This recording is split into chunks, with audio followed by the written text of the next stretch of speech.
और सीधे आपको लेकर चलते हैं, मुख्यमंत्री डॉक्टर मोहन यादव कार्यक्रम में शामिल हुए हैं। कि आप महाराज कुछ भी करिए, ये मेरे तीनों सगे भाई हैं, कृपा करके इनके पर दया करिए।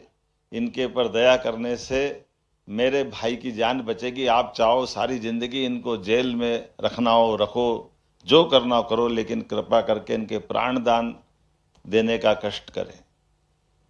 विक्रमादित्य एक तरफ अपनी पत्नी को देखते, दूसरी तरफ न्याय की उद्भट परंपरा, हमारी उज्जवल परंपरा को देखते हैं।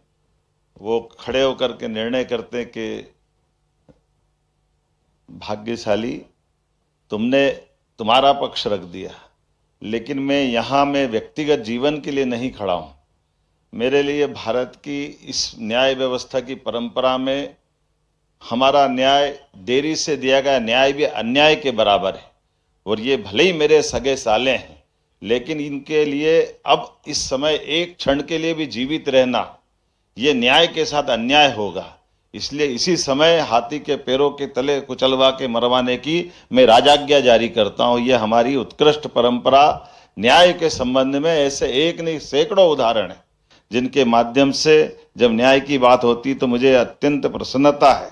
राष्ट्रीय विधिक सेवा प्राधिकरण के द्वारा न्याय व्यवस्था से जुड़े हुए सभी विषयों के लिए सभी सम्माननीय अलग अलग हमारे विचार प्रवर्तकों ने सच में वो हमारा गौरवशाली अतीत को जीवंत किया है। मैं मध्य प्रदेश सरकार की ओर से आप सबका वंदन करता हूं, अभिनंदन करता हूं। कार्यक्रम तो कई होंगे, कई होते भी रहते हैं, लेकिन कार्यक्रम को करते करते उनकी आत्मा को झकझोर दे, आनंद से विभोर कर दे, उस क्षण की प्रशंसा करना और उस क्षण का आनंद लेना, ये सच में दोनों प्रकार से मैं अपने आप को महसूस कर रहा हूं। मैं हमारे न्याय के सारे न्यायमूर्तियों का अभिनंदन करता हूं, जोरदार अभिनंदन आपकी तरफ से भी। और हम सब आज के इस अवसर पर ये पवित्र उद्देश्य के कारण से यहाँ इकट्ठा है, जिसकी थीम ही एक आवाज, सशक्त भविष्य, संवाद, गरिमा, समावेशन के माध्यम से न्याय पहुंचना है।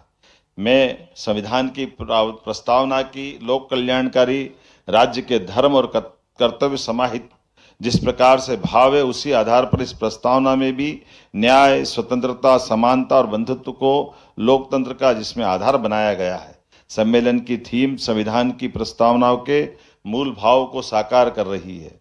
मुझे प्रसन्नता है सम्मेलन के मध्यस्थता के माध्यम से छोटे छोटे विवाद का निपटान, केस पेंडेंसी को कम करने जैसी गंभीर विषयों पर भी मंथन हो रहा है। और वैसे तो हमारी परंपरा वास्तव में न्याय की परंपरा पंच परमेश्वर की अवधारणा रही है, जिन्होंने कभी समझाकर, कभी संवाद से, कभी समझौतों से विवादों को सहजता से सुलझाया है। गीता का ज्ञान भगवान कृष्ण के उस महाभारत के उस दृष्टांत के साथ भी आता है कि उन्होंने 5 गांवों से भी समाधान का मार्ग खोजने का प्रयास किया, उससे वो भीषण समर टल सकता था। हमारे संविधान में हजारों वर्ष की भारतीय न्याय परंपरा आधुनिक लोकतांत्रिक मूल्यों का उत्कृष्ट संगम है। यह देश का न्याय विधान है। न्याय के मंदिर हमारे न्यायालय हैं। भारतीय अदालतों को न्याय के मंदिर में लोग श्रद्धा से न्याय मिलने के मंदिर के नाते से देखते हैं। नागरिक न्याय मिलने के भरोसे से न्यायालय की चौखट पर कदम रखते हैं। मैं आज के इस अवसर पर पुनः इस विचार विमर्श के साथ हमारी सरकार के द्वारा भी कई प्रकार के कामों के साथ हमारी इस व्यवस्था में मदद करने के लिए कदम से कदम मिला करके जुडिशरी की भावना के अनुसार सरकार अपने सारे संसाधनों के साथ सदैव प्रतिबद्ध है। और चूंकि यशस्वी प्रधानमंत्री के नेतृत्व में हमारे देखते देखते कितने प्रकार से बदलाव हो रहे हैं, मुझे इस बात की प्रसन्नता भी है कि हमारा वो अंग्रेजों के समय का न्याय बदलने का भी यही स्वर्णिम समय चल रहा है, जिसके कारण से नए प्रकार से तीनों प्रकार के बदलाव के दौर से सहजता के साथ पूरा समाज बदला है।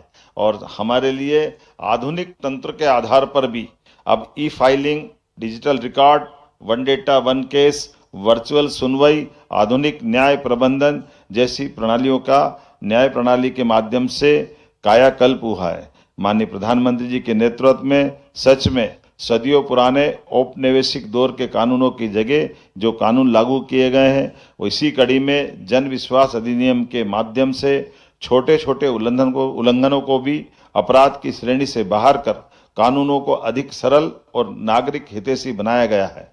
और लोक कल्याणकारी राज्य के नाते से हम भी इसी दिशा में लगातार आगे बढ़ रहे हैं। हमारे सरकार के माध्यम से भी सभी प्रकार के प्रबंधन किए गए हैं। और जैसा कि अभी वर्तमान के माहौल में हमने सबने देखा है, अभी से थोड़े दिन पहले ही संविधान के अनुच्छेद 44 में राज्य भारत के सभी क्षेत्रों के नागरिकों के लिए एक समान नागरिक संहिता के संबंध में जब अपेक्षा की गई तो मुझे इस बात की प्रसन्नता है। बीते समय हमारे बीच माननीय न्यायमूर्ति रंजना देसाई समिति के अनुशंसाओं के आधार पर हमने अपनी विधानसभा से समान नागरिक संहिता विधेयक को अपनी विधानसभा में पारित करके हमारी प्रतिबद्धता सिद्ध की है कि हाँ, न्याय में धर्मों का सबका सम्मान तो होगा, लेकिन न्याय के लिए सर्वधर्म सद्भाव का भाव बनाए रखने के लिए शासन हिंदू, मुसलमान, पारसी, ईसाई में फर्क नहीं करेगा।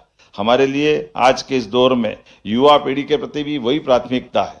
परीक्षा पेपर लीक, धोखाधड़ी के मामलों में भी त्वरित कार्रवाई करते हुए आज माननीय प्रधानमंत्री जी ने अनाउंस किया, सुबह अगले दिन हमने इसके लिए fast track court Indore, Bhopal, Gwalior, Jabalpur की घोषणा की। मैं धन्यवाद देना चाहूँगा चीफ जस्टिस रसिया जी को। शाम को आपने अपॉइंटमेंट भी किया और एक दिन के 24 घंटे के अंदर ये चारों फास्ट ट्रैक कोर्ट का गठन हो करके हमने हमारी कार्यप्रणाली जनता के सामने लाने का प्रयास किया है। मैं साइबर सुरक्षा, राष्ट्रीय स्वचालित फिंगरप्रिंट प्रणाली, E0 FIR, स्मार्ट पुलिसिंग के माध्यम से आज प्रदेश की पुलिसिंग खास करके वर्तमान के दौर की दृष्टि से बेहद सक्षम हो रही है। एक बार फिर मैं justice for children fellowship program के शुभारंभ और न्याय के स्वर के विमोचन के लिए भी कितनी सुंदर कल्पना की गई है। हमने दीप प्रज्वलन तो सब होते देखा है,